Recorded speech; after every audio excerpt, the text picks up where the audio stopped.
maira, kake maira, ho mai te wai ora kia hau kia tū tāki wai, tāki wai ora e. Nau mai hara mai kia toa, toa o Aotearoa, a gathering of Maori warriors from throughout the land who come together to compete for the ultimate title of Toa o Aotearoa. Up next is our challenge to determine who will fight on te papahoro rākau. Nō reira, kia tahuri ake rā tātou. Tui!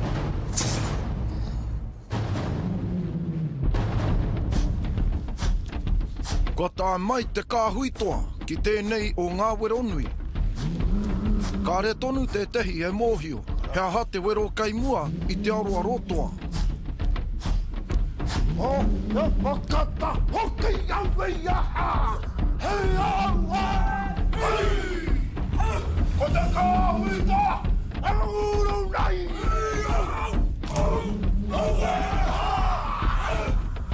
Ko te kāhuitoa!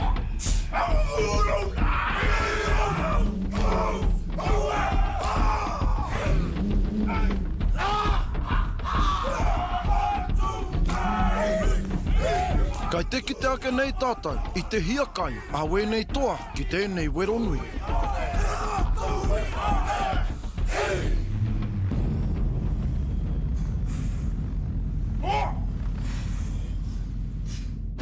Tēnā koutou e te kāhuitoa.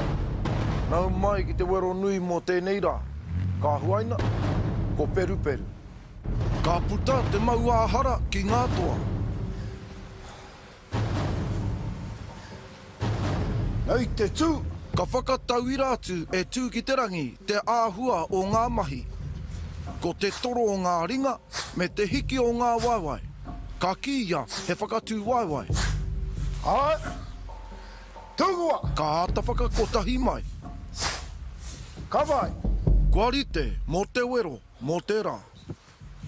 Nō reira i ngā toa, o mārama i a koutou te mahi nei. Ka pai? Tūgua! Ko tīmata nei a Peruperu, ka māro rā te rere a ngā toa, ka tau ki tēnei mahi. Ngā wari ana i tōna tīmatanga.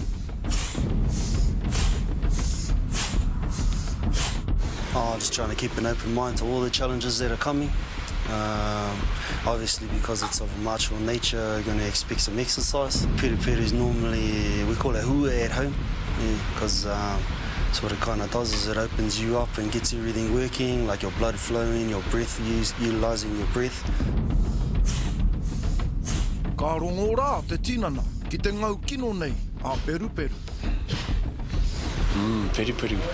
Straight away I thought, oh, here we go, sore legs, sore arms, muscle just sore everywhere, and I thought, oh wow, it's going to be a real physical challenge. Kai tēnā anō, o nā ke whāinga. When the challenge started, I sort of blocked the pain and all that out and started focusing on the breathing part. And then after about the first 10 jumps, then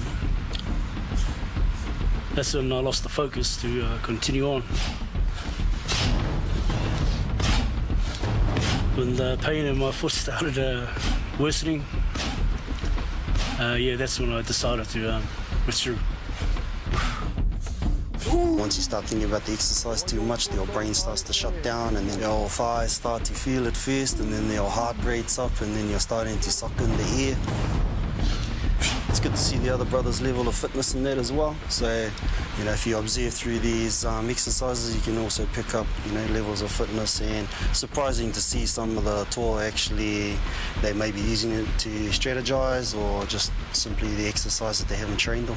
My thoughts are, first I was hoping that someone would drop before me, and someone did. But again, I was thinking of the past wānangas I've been to and all the hard work. I didn't take it lightly. I tried my best. Ka taumata rā te tinana. If you acknowledge the pain, it helps you deal with it better. And it actually worked. I wasn't really focusing on the job. I was having a little hissy fit to myself about my raka because I had the biggest one there and I seen Oroa, he always picks those little ones.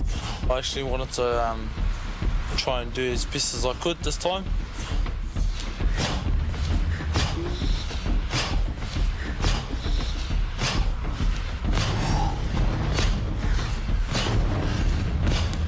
Ka heke te toa tuawha. My brain was giving out, that's all I gave up on myself, really. I knew I could have done a bit better, but oh well, can't really moan. The bro Joel next to me, as soon as he dropped,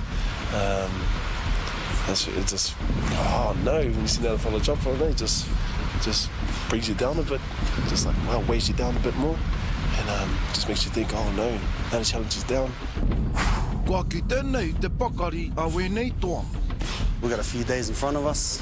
There's some of us carrying injuries already, so you want to conserve as much energy as you can, I think.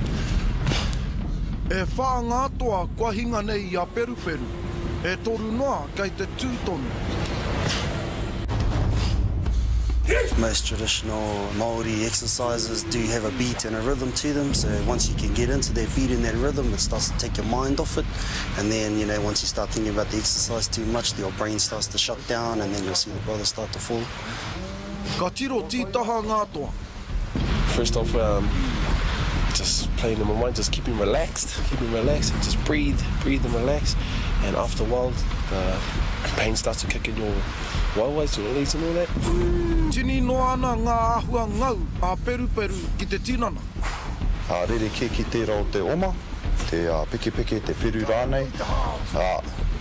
Tērā hoki he tino pakari heads ki te oma, tino pakari.